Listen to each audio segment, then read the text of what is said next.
അതിരപ്പള്ളി മലക്കപ്പാറ റോഡിൽ കാട്ടാനകളെ പ്രകോപിപ്പിക്കുന്നത് ആക്രമണങ്ങൾക്ക് കാരണമാകുന്നുവെന്ന് വനം വകുപ്പ്. വനപാതയിലൂടെയുള്ള യാത്രയിൽ വാഹനങ്ങൾ നിർത്തി ഫോട്ടോ എടുക്കാൻ ശ്രമിക്കുന്നതും മൃഗങ്ങൾക്ക് അടുത്ത് വാഹനങ്ങൾ കൊണ്ടുപോകുന്നത് അപകടങ്ങൾക്ക് കാരണമാകുന്നുണ്ട്.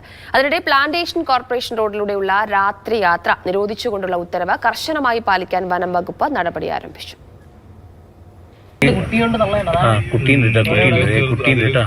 എന്റെ പൊന്നു മക്കളെ ഞങ്ങളൊന്നും കടത്തിവിടറ.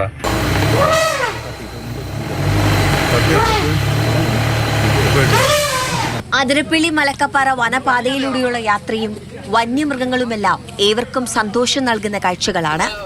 ഈ കാഴ്ചകളിൽ മനം മയക്കി പലപ്പോഴും ചില ആളുകളെങ്കിലും വാഹനം നിർത്തി വന്യമൃഗങ്ങളെ പ്രകോപിപ്പിക്കുകയും അവയ്ക്കടുത്തേക്ക് പോയി ഫോട്ടോ എടുക്കാനും ശ്രമിക്കാറുണ്ട്.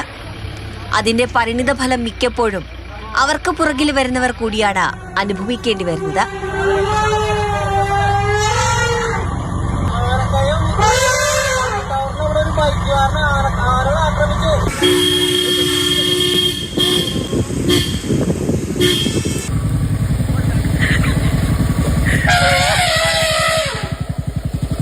അതിരപ്പള്ളി മലക്കപ്പാറ വനപാതയിലൂടെ സഞ്ചരിക്കുന്ന ഓരോ യാത്രക്കാരും വിനോദസഞ്ചാരികളും ശ്രദ്ധിക്കേണ്ട നിരവധി കാര്യങ്ങൾ വനംവകുപ്പ് മുന്നറിയിപ്പ് നൽകിയിട്ടുണ്ട്. എന്നാൽ ഇവയെല്ലാം അവഗണിച്ചുകൊണ്ടാണ് ഇത്തരക്കാർ വിജന പ്രദേശങ്ങളിൽ വന്യമൃഗങ്ങളെ കണ്ട് വാഹനം നിർത്തി പ്രകോപനം സൃഷ്ടിക്കുന്നത്.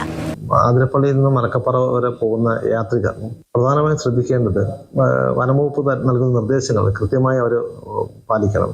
പിന്നെ അനിമൽസിന്റെ പ്രസൻസ് ഉള്ള സ്ഥലങ്ങളിൽ അവിടെ വാഹനങ്ങളിൽ നിന്ന് പുറത്തിറങ്ങാനോ കൂട്ടം കൂടി നിൽക്കാനോ ബഹളം വയ്ക്കാനോ പാടില്ല. ഇങ്ങനത്തെ മിനിമം കാര്യങ്ങളൊന്നും ശ്രദ്ധിച്ചാൽ തന്നെ ഈ മേഖലയിൽ യാത്രക്കാർക്ക് സുരക്ഷിതമായി സഞ്ചരിക്കാൻ സാധിക്കും. അതോടൊപ്പം തന്നെ വന്യമൃഗങ്ങളുടെ അവർക്കും അത് ഈ പാസഞ്ചേഴ്സിന്റെ ഒരു പ്രസൻസ് കൊണ്ട് വേറെ ബുദ്ധിമുട്ടുണ്ടാകില്ല.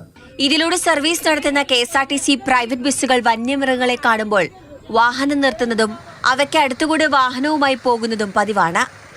ഇത് പ്രകോപനമുണ്ടാക്കുന്നുവെന്നാണ് വനം വകുപ്പിന്റെ കണ്ടെത്തൽ. ഇത്തരം നടപടികൾ ആവർത്തിച്ചാൽ ബസ് ജീവനക്കാർക്കെതിരെ നടപടിയെടുക്കുമെന്ന് വനം വകുപ്പ് മുന്നറിയിപ്പ് നൽകുന്നു. വന്യമൃഗങ്ങളെ കാണുന്നതിനുള്ള ആവേശത്തിൽ സുരക്ഷാ ബോർഡുകളും വനപാലകരുടെ നിർദ്ദേശങ്ങളും പാലിക്കാതെ മുന്നോട്ടു പോയാൽ അറിഞ്ഞുകൊണ്ട് അപകടം ക്ഷണിച്ചു വരുത്തുകയാണ്.